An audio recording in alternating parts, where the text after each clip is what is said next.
பிரேமலதாவுடைய 10 தொகுதிகளுமே வெற்றி தோல்வியை தீர்மானிக்கக்கூடிய வாக்கு தலித் வாக்கு, வன்னியர் வாக்கு. இரண்டையுமே விஜய் எடுத்துட்டு போயிட்டார். திருமா 8 சீட்டு தோப்பாரு, பிரேமலதா 10 சீட்டு தோப்பு. 2009 இதே திருமா ஈழ போராட்டத்தில் சாகும் வரை உண்ணாவிரதம் இருந்தார். 2009 7% ஓட்டு யாருக்கு போச்சு? சீமானுக்கு போச்சு. அது யாருக்கு வர வேண்டிய ஓட்டு? ஈழ போராட்டத்தை ஆரம்பித்த நீங்கள் முடிவுரை எழுத முடியல. அடுத்த கட்டத்துக்கு நகர வேண்டிய இந்த தலித் அரசியல் எங்க போயிட்டு இருக்கு? ரிவர்ஸ்ல போகுது. 25 ஆண்டு கால உழைப்பு மண்ணா போச்சு. தமிழக வாழ்வுரிமை கட்சியான வேல்முருகனை நோக்கி போக ஆரம்பிச்சிட்டான்.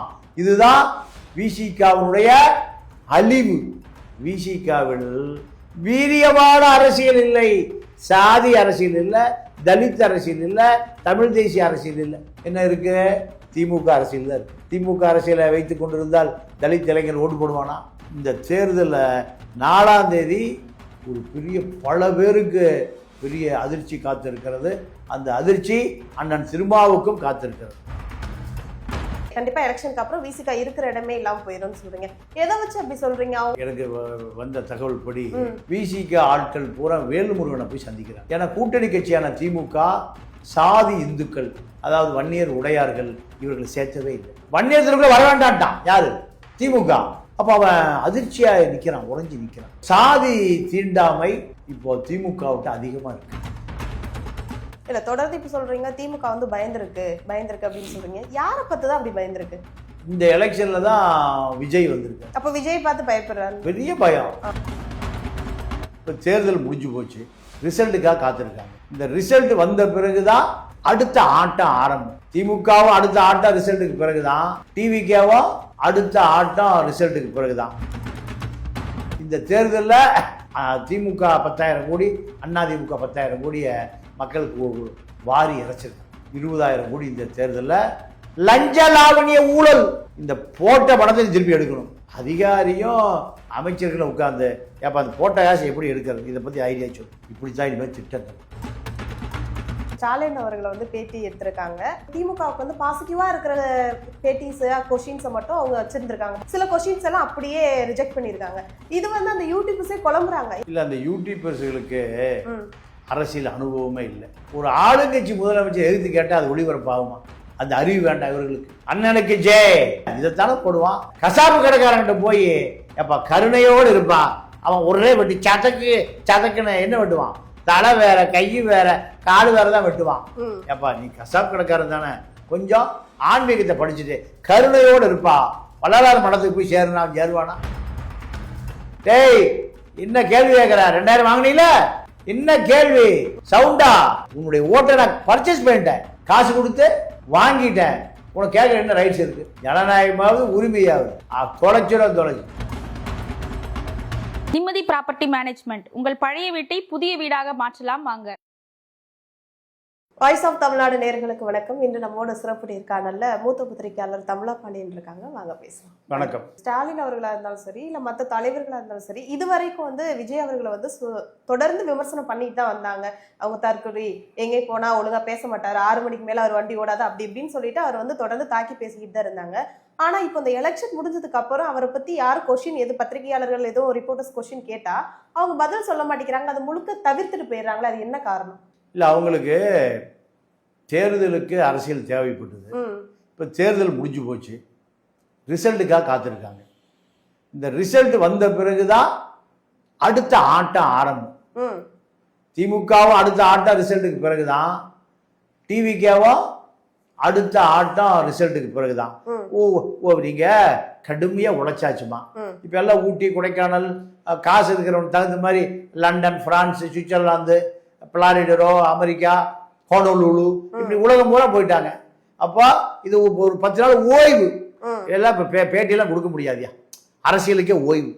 அரசியலுக்கே ஓய்வு. நீங்க காமராஜர், கக்கன், பெரியார் எல்லாம் நீங்க 24 மணி நேரம் மக்களுக்காக போராடினார்கள். இப்பெல்லாம் ஒரு வாரம் லீவ், அப்புறம் வந்து ஆபீஸ் வேலை மாதிரி. இன்னைக்கு ஆபீஸுக்கு லீவ் போட்டாச்சியா?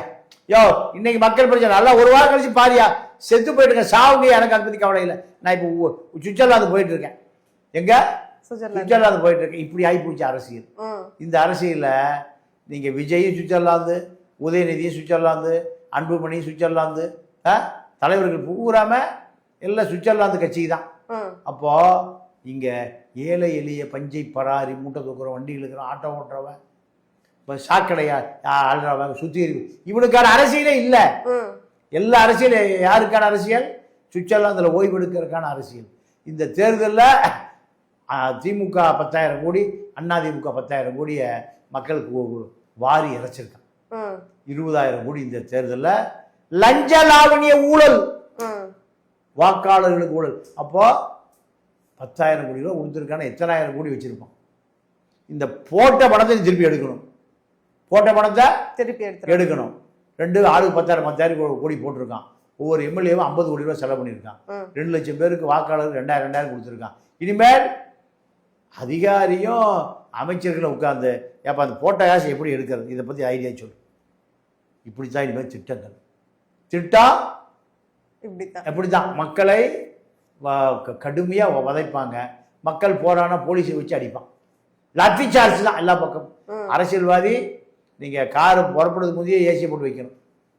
ஏறணும்னே ஏசி போடுறதுல இல்லை, ஏறும்போது ஊட்டியில் இருக்கிற மாதிரி இருக்கணும். காரில் பாத்ரூமில் ஏசி, வீடு ஏசி, தோட்டம் ஏசி, எல்லாம் ஏசி தான்.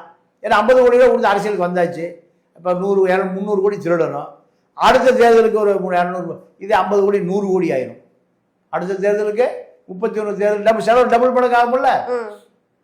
இப்போ இட்லி 10 ரூபா விற்குது, 5 வருஷம் கழிச்சு 5 ரூபாய்க்கு கிடைக்குமா, 10 ரூபாய்க்கு கிடைக்குமா, டபுள் ஆயிரும். அதே போல் அடுத்த தேர்தலுக்கு 100 கோடி வேணும். அப்போ 234 தொகுதிக்கும் 20,000 கோடி, 25,000 கோடி வேணும். இது எப்படி இல்லீகலாக வேணும். அப்போ அதற்கான வேலைகள் தான் இனி அரசியல் நடக்கும். சட்டமன்ற உறுப்பினர்கள், அமைச்சர்கள் இதை நோக்கித்தான் இனி நகருவான். இனிமேல் அரசியலே இல்லை.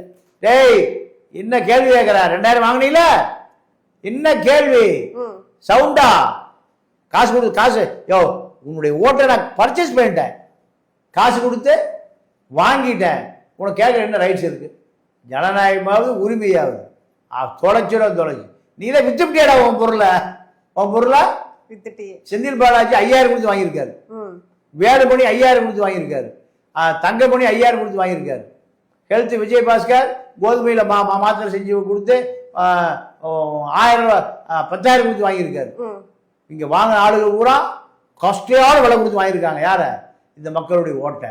யாராவது வாயை திறந்தீங்க வாயிலே குத்துவேன். இப்படி அரசியல் போயிடும். இனி 5 ஆண்டு காலம் சுவராசியமா மறைவா நடந்த விஷயங்களா இனிமே ஓப்பனா நடக்க போயா பொட்டியை வாங்கிட்டு போறான். ஆமா, எனக்கு 2 லட்சம் பேருக்கு நான் 40 கோடி கொடுத்துருக்கேன். அப்ப நான் வசூல் பண்ணுமா இல்லையா? இப்பதான் 10 கோடி வாங்கியிருக்கேன். இவ்வளவு 10 கோடி வாங்குறதுக்கு இவ்வளவு நாள் ஆச்சு. ஐயா ரோடு போட்டையா, வீடு போட்டிருக்கையா, ரோடு. இப்படித்தான் இனிமே அரசியல் வரும். மக்கள் இதெல்லாம் சகித்து தான் ஆகணும். ஒரு சேனல்ல வந்து ஸ்டாலின் அவர்களை பேட்டி எடுத்திருக்காங்க. அங்க சில இளைஞர் பட்டாளம் இருந்திருக்காங்க. இளைஞரும் மீன் எல்லாருமே யூடியூபர்ஸ் சோசியல் மீடியால ரொம்ப ஆக்டிவா இருக்கிற பர்சன்ஸை வச்சு பேசிட்டு இருக்காங்க. அப்போ அவங்க வாதம், இப்போ ஒரு மக்களா இருந்து மக்கள் குரலா கேள்விகள் எழுப்பியிருக்காங்க. அதுல திமுகவுக்கு பாசிட்டிவா இருக்கிற பேட்டிஸ் கொஸ்டின்ஸை மட்டும் அவங்க வச்சிருந்திருக்காங்க, பப்ளிஷ் பண்ணியிருக்காங்க. சில கொஸ்டின்ஸ் எல்லாம் அப்படியே ரிஜெக்ட் பண்ணியிருக்காங்க. இது அந்த யூடியூபர்ஸே குழம்புறாங்க. என்னடா நான் இவ்வளவு கேள்வி கேட்டேன், நீங்களா ஒரு கேள்வி வைக்கல அப்படிங்கிற மாதிரி அவங்க குழம்புறாங்க. அது நீங்க எப்படி பாக்குறீங்க? ஒரு சிஎம் டன் நம்ம நேரே வச்ச ஒரு கொஸ்டின்ஸை ஃபுல்லாமே கட் பண்ணி தூக்கியிருக்காங்க. அப்புறம் என்னதுக்கு அந்த விவாதம் வைக்கணும் அப்படிங்கிற மாதிரி ஒரு கேள்வி எழும்புதில்ல, அதை நீங்க எப்படி பாக்குறீங்க? இல்ல, அந்த யூடியூபர்ஸ்களுக்கு அரசியல் அனுபவமே இல்லை. ஒரு ஆளுங்கட்சி முதலமைச்சர் எதிர்த்து கேட்டால் அது ஒளிபரப்பாகுமா? அந்த அறிவு வேண்டாம் இவர்களுக்கு. அண்ணனுக்கு ஜெய், அண்ணனுக்கு வாழ்க, இதைத்தானே போடுவான். அறிவுபூர்வமான கருத்தரங்கம், தத்துவம் எந்த சன் டிவியில் வந்தது, எந்த கலைஞர் டிவியில் வந்தது? எப்ப வந்திருக்கா? இல்லையே. இதை எதிர்பார்த்து போன மூடர்கள் தான் இந்த யூடியூபர்ஸ். நீங்க கசாப்பு கடைக்காரன்கிட்ட போய் எப்ப கருணையோடு இருப்பான், அவன் ஒரே வெட்டி சதக்குன்னு என்ன வெட்டுவான்? தலை வேற, கை வேற, காடு வேற தான் வெட்டுவான். எப்பா நீ கசாப்பு கடைக்காரன் தானே, கொஞ்சம் ஆன்மீகத்தை படிச்சுட்டு கருணையோடு இருப்பா. வள்ளலார் மடத்துக்கு போய் சேருவானா? வள்ளலார் மடத்துல யார் இருப்பா? பண்டாரம், பரதேசி, சாமியார், சன்னியாசி வள்ளலார மேல பார்த்து கும்பிட்டுட்டு அந்த சோத்தை சாப்பிட்டு படுத்து கிடப்பான். கசாப்பு கடைக்காரன் போய் வள்ளலாரை சொன்னா அப்போ இந்த யூடியூபர்கள் கசாப்பு கடையில் போய் ஆன்மீகத்தையும் வள்ளலாரையும் ராமலிங்க அடிகளாரையும் திருவள்ளுவரையும் தேடுனா யாருடைய தப்பு? அவர்கள் தப்பே கிடையாது, அவர்கள் பாலிசி இதுதான், அவர்கள் பாலிசி இதுதான். இப்போ இந்த யூடியூபர்கள் யோ கடுமையான விமர்சனம், அது அப்படியே வருமையா? எதிர்பார்த்தது அவர்களுடைய அரசியல் அறியாமை, புரியாமை, தெளியாமை. அதனால இதெல்லாம் வாய்ப்பே இல்லை. நீங்க அறிவாலயத்தில் பிரஸ் மீட் நடக்கும், நல்லா கலந்துருக்கேன் கருணாநிதி உயிரோடு இருக்கும் போது. அப்போ ஏத்து கேள்வி கேட்ட டிஆர் பாலு அப்படி அமுத்துவார் பின்னாடி உட்காந்து, தம்பி உட்காரு உட்காரு, தலைவர் டென்ஷன் பண்ணிடாத.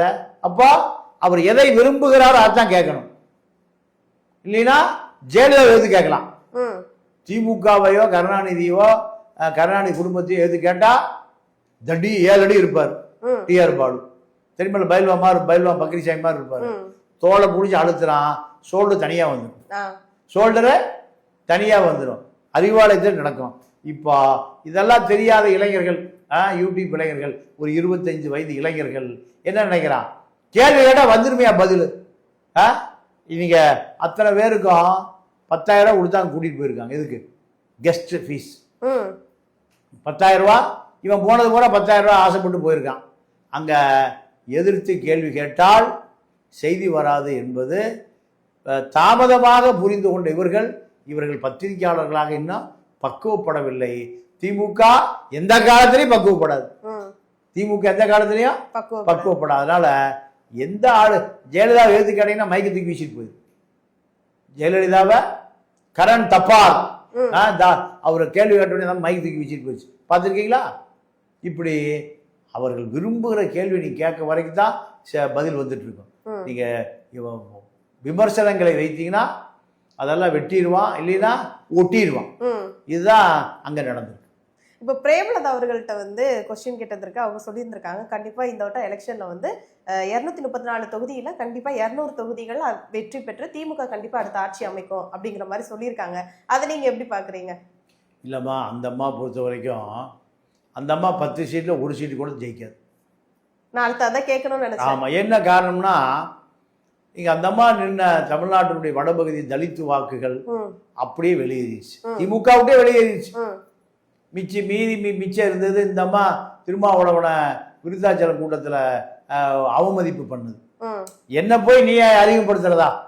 அப்படியே ஒரு நக்கலை சிரிச்சுட்டு ஏதோ இந்திரா காந்தி, கோல்டா மேயர், சினிமாவை பண்டார நாயக்கா மாதிரி அந்த அம்மா ஒரு சென்னாவெட்டா உட்கார்ந்து இருந்தது. அப்போவே ஒரு முரண்பாடு வந்துருச்சு.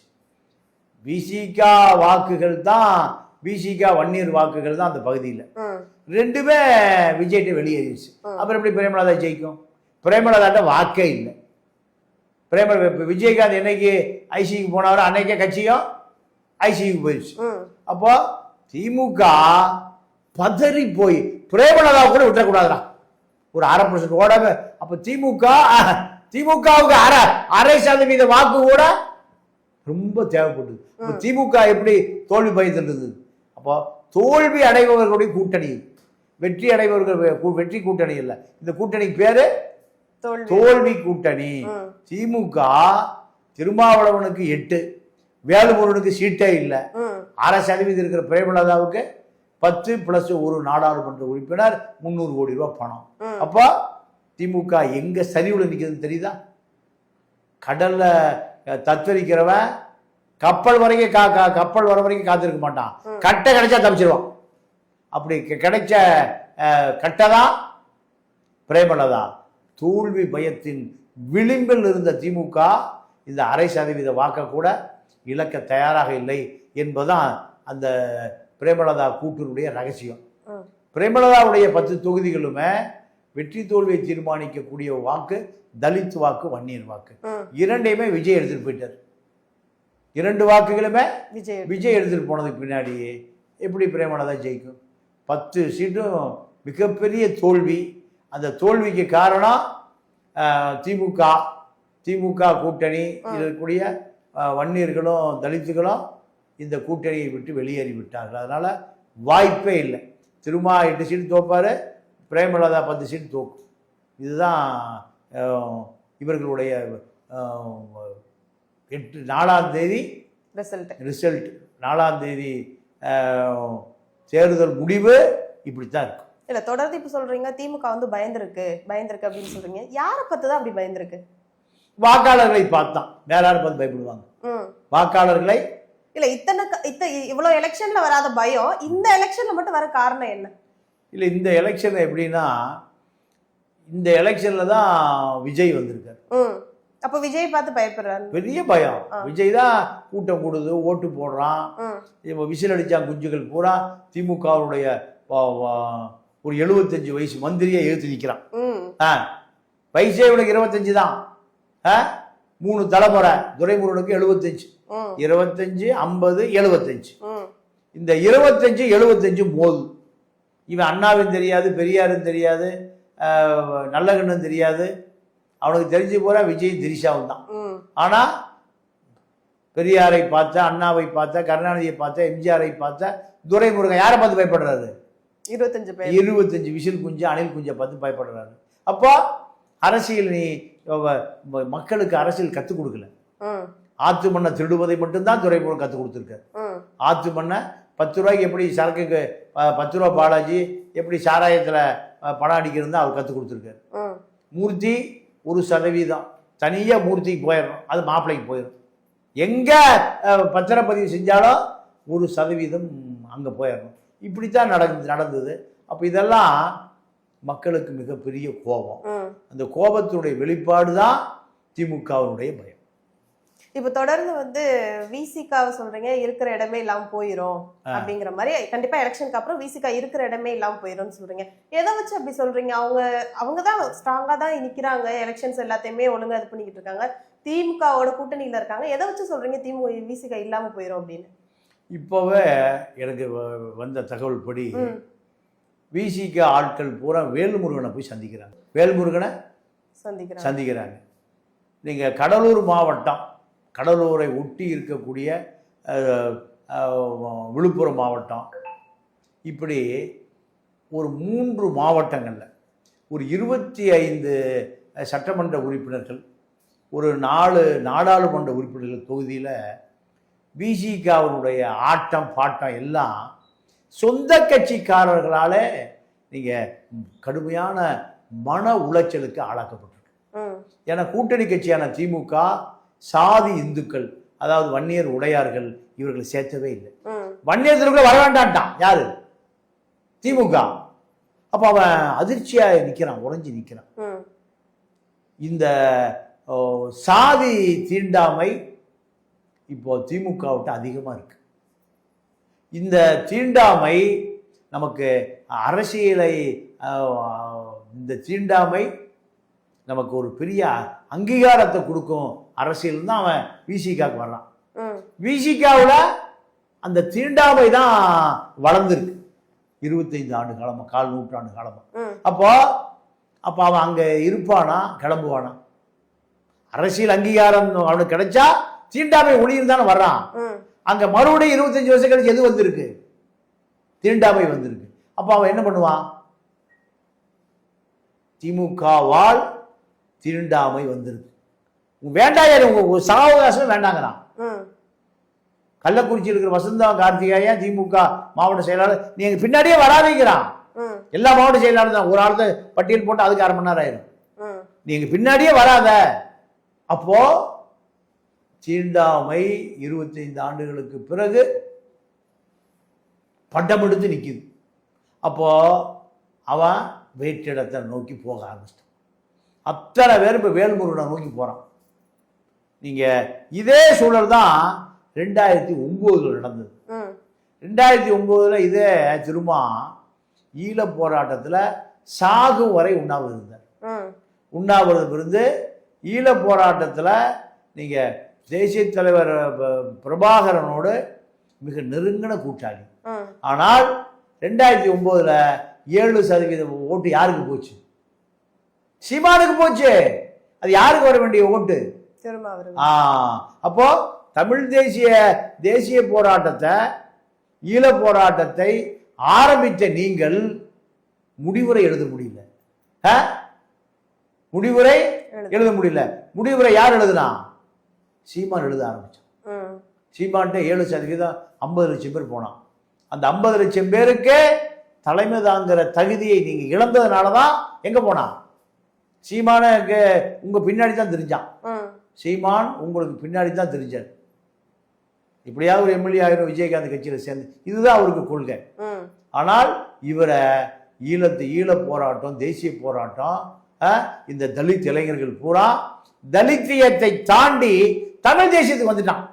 தலித் இளைஞர்கள் இப்போ அதே நிலைமை தான். அவன் தலித் இயக்கம் என்பது நீங்க இந்த பரிணாம வளர்ச்சியில, சமூக மாற்றத்தினால, விஞ்ஞான வளர்ச்சியில அடுத்த கட்டத்துக்கு அவனை நகர்த்தியது. அடுத்த கட்டத்துக்கு நகர்த்தியது நீங்க தமிழ் தேசிய போராட்டம். சாதி மறுப்பு, சாதி மறுப்பே தமிழ் தேசியம், சாதி ஒழிப்பே, சாதியை மறந்துனால தமிழன் ஆயிடுவான். அதான அரசியல். அப்போ அடுத்த கட்டத்துக்கு நகர வேண்டிய இந்த தலித் அரசியல் எங்க போயிட்டு இருக்கு? ரிவர்ஸ்ல போகுது. திமுக மாவட்ட செயலாளர்கள் பூரா, நீ உள்ள வராதப்பா, நீ வேலையை பாரு, உன் ஓட்டு பூரா விஜய்க்கு போயிடுச்சு, அதனால நீ உன் சேரிக்கு போ, உன் காலனிக்கு போ, உன் ஓட்டை தக்க வைக்க முடியுமான்னு போர் திருப்பி அனுப்பியதுக்கு பிறகு அவன் பூரா சோர்ந்து போயிட்டான். நம்ம 25 ஆண்டு கால உழைப்பு மண்ணா போச்சு. அப்போ என்ன தேவை? தமிழ் தேசிய அரசியல் தேவை. திமுகவை எதிர்க்கணும். திமுக எதிர்த்தா சாதி அரசியலை ஒழிக்க முடியும். அப்போ அவன் நேரம் எங்க போறான்? தமிழக வாழ்வுரிமை கட்சியான வேல்முருகனை நோக்கி போக ஆரம்பிச்சிட்டான். இதுதான் விசிகாவினுடைய அழிவு, விசிகாவினுடைய சரிவு. 2009 பெரிய சரிவு வந்ததா? 3% இருந்த திரும்ப 10% வந்திருக்கணும். 7% எங்க போயிட்டான்? சீமான்ட்ட போனான். இதே வரலாற்று தவிர அண்ணன் திருமா இப்ப செஞ்சிருக்காரு. இப்போ இனி திமுக கூட்டணி தொடர்ந்தால், எனக்கு தெரிஞ்சு திமுகவை எதிர்த்தா தான் தமிழ்நாட்டில் அரசியல். உதாரணத்துக்கு எம்ஜிஆர், ஜெயலலிதா, வைகோ, விஜயகாந்த், விஜய், சீமான் வரைக்கும் திமுகவை எதிர்த்து தான் வளர்றாங்க. திமுகவை ஆதரித்து அழிந்து போகிற ஒரு கட்சி விசிகா. மீண்டும் சாதி அரசியல், சாதி அரசியலிலிருந்து நீங்க தலித் அரசியலிலிருந்து தமிழ் தேசிய அரசியலுக்கு நகர்த்தப்பட வேண்டிய அண்ணன் திருமா மீண்டும் பின்னோக்கி நகர ஆரம்பித்த பிறகு முன்னோக்கி நகர்ந்த தலித் இளைஞர்கள் அடுத்து அவன் தேட ஆரம்பிச்சிட்டான். 2009 சீமானை தேடுனான்.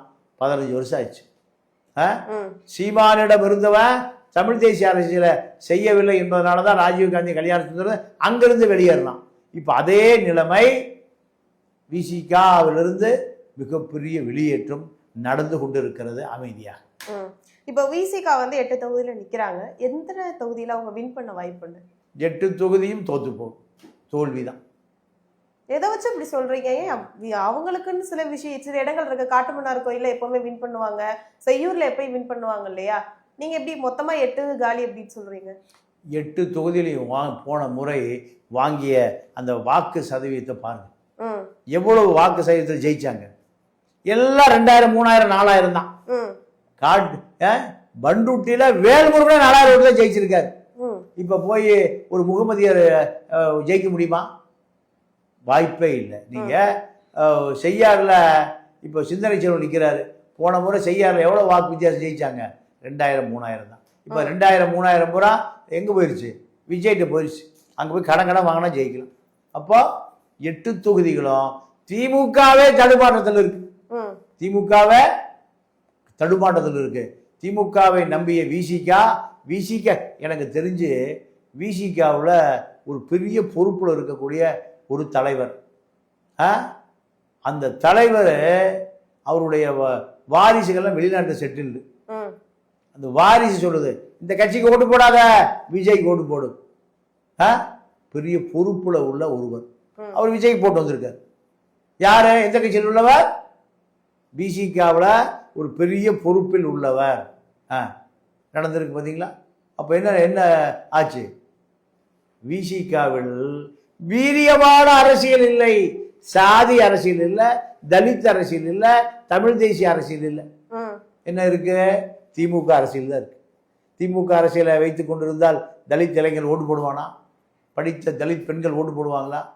தலித் பெண்களே ஒரு திமுக தாயா நம்மளை சாதி இந்துக்கள் தான் நம்மளை தாக்குறான், அவர்களை தூக்கி சுமப்பது தான் தலித் அரசியலா? இது இந்த தேர்தலில் 4ஆம் தேதி ஒரு பெரிய பல பேருக்கு பெரிய அதிர்ச்சி காத்திருக்கிறது. அந்த அதிர்ச்சி அண்ணன் திருமாவுக்கும் காத்திருக்கிறது. தங்களின் பல்வேறு கருத்துக்களை பகிர்ந்தமைக்கு நன்றி. நன்றி, வணக்கம்.